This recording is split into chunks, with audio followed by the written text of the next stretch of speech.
So Hmm. say somebody has a really good policy in place and you get involved.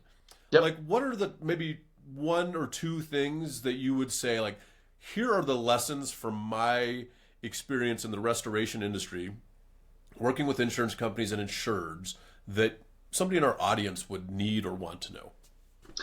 Well, you know what?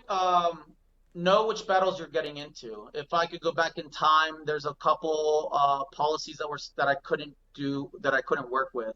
Sure. So then I would have rather consulted them than taking on the job and losing money, bad experience, all that kind of stuff. So going like reading the declaration page, just Totally. explaining to them the good, bad, and the ugly, and then the position that they're in according to your experience, like that helps a lot. And then always communicate through like email, because a lot of phone conversations happen.